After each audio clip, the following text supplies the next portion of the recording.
Hey gang, I got a philosophical approach to your training that's really going to help you make progress in the next couple of weeks, months, and even years.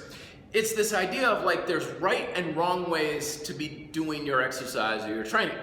The second worst thing you can ever think about yourself is that you're doing something wrong. The first worst thing you can ever do is believe you're doing something right. When we have this black and white dichotomy, where it's kind of like, well, I'm either here or I'm here. Both of them are detrimental to your training.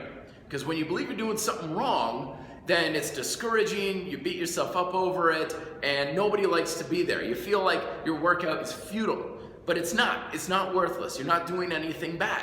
But when you feel like you're doing something right, that you know how to do something, you stop looking for ways to progress it and get even more from it. So you stay stuck wherever you're at. Both of them are gonna hold you back. Here's the way I look at it, especially with bodyweight training. Everything is about progression and regression on an infinite scale. You can progress and make things harder and more advanced infinitely. You can make things regress and easier infinitely in many different ways. So anytime you're changing your technique, chances are very good. It's not bad or right or wrong. It's just, is it a progression or a regression in either direction? When we talk about right or wrong, in my mind, the only thing that's wrong is anything that causes pain. Like not discomfort, I'm not talking like muscles burning and stuff, I'm talking like joint actual pain. And this can be different from what we would consider a right or wrong technique. If you're doing a technique that many would consider wrong, but there's no pain associated with it, I consider that perfectly fine. Do it as much as you like. If you're doing push-ups and you're twisting and sagging and shifting and it's just, in many people's mind, ugly as hell, as long as there's no pain resulting, you're fine to keep doing it that way. There's nothing wrong with that. From there, if you're doing things like straightening out your back, bringing your elbows in, all these sorts of things, you're not making it right. That's a progression. You're making it better. And the key is there's always progression to be made.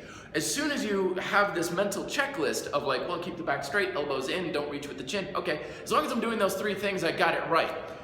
But that's setting a low standard for yourself. You're better than that.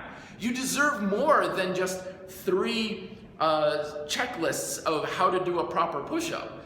You want to have thousands of them in ways that you can keep progressing and making them better. But if you get three things and you're satisfied with that, you're never going to ask yourself, what's next?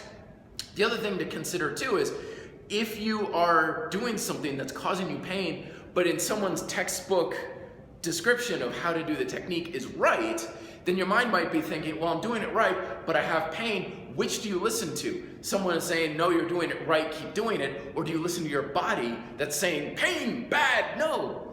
Remember, pain is Mother Nature's way of telling you something's wrong. You're screwing something up. It doesn't matter if you're doing it right. It doesn't matter if your technique is correct. It doesn't matter who says you should do it that way. Pain always means something's wrong. Always listen to pain above everyone else, above me, above any coach, any trainer, any expert, because pain is ultimately what's in charge here. So if your technique is correct, but there's pain, something's wrong. But if your technique is sloppy and stuff, but there's no pain, that's still fine. You're okay to do it that way, and then keep infinitely progressing it from there. All right, I'm rambling on. Let me know your thoughts down below. Be fit, live free.